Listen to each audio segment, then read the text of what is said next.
বিয়ের বহু বছর পরেও যখন কোনো মেয়েকে দেখবেন শিশুর মতো সরলভাবে প্রাণ খুলে হাসতে, প্রজাপতির মতো রঙিন হতে, পাখির মতো ডানা ঝাপটাতে, মন মতো কাপড় পরে ইচ্ছে মতো ঘুরতে, নিজের স্বপ্নের ডিগ্রি নিতে, চাকরি করতে, তার প্রায়োরিটি লাইফস্টাইল রুচি রাতারাতি বদলে না যেতে, ধরে নিতে পারেন যে অনেক অপেক্ষার পরে সে একজন স্ট্রং মাইন্ডসেটের পুরুষ পেয়েছে, যে জানে সে বিয়ে করেছে আরেকটা মানুষকে, শোকেসের পুতুলকে নয়।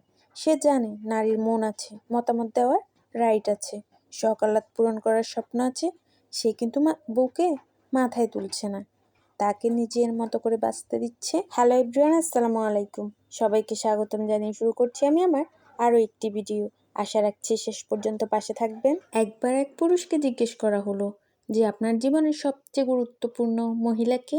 সে হালকা হেসে বলল, আমার স্ত্রী।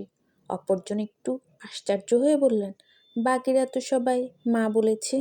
এবার সে পুরুষটি বললেন, হ্যাঁ, অনেকেই বলতেই পারে মা, তবে আমার মতে সে তো আমার মা। সে আমাকে জন্ম দিয়েছে, তিনি তো আমাকে ভালোবাসবেন। তার সাথে তো আমার রক্তের সম্পর্ক, তার পেট থেকেই আমার জন্ম।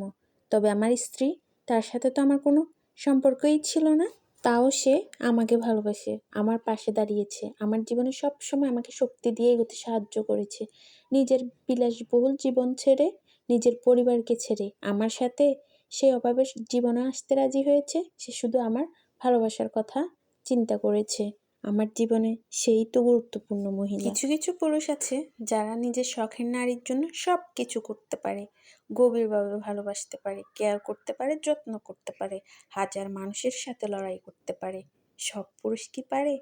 কিছু কিছু পুরুষ তো এইটা ভাবে, নারীকে যত দাবিয়ে রাখতে পারবে তার জায়গা তত উপরে উঠবে। কিন্তু সেই পুরুষ জানেই না সে তার নারীর কাছে কতটা ছোট হচ্ছে। সব পুরুষ যেমন এক হয় না, সব পুরুষের ভালোবাসা এক হয় না।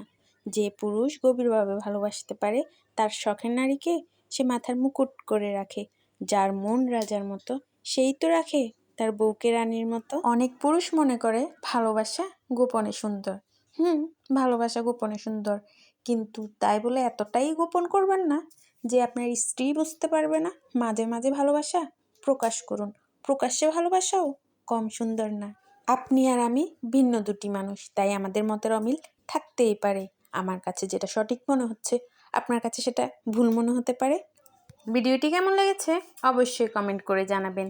আমার পেজে নতুন হয়ে থাকলে পেজটি ফলো দিয়ে রাখবেন। আজকের মতো এখানে বিদায় নিচ্ছি, দেখা হবে অন্য কোনো ভিডিওতে।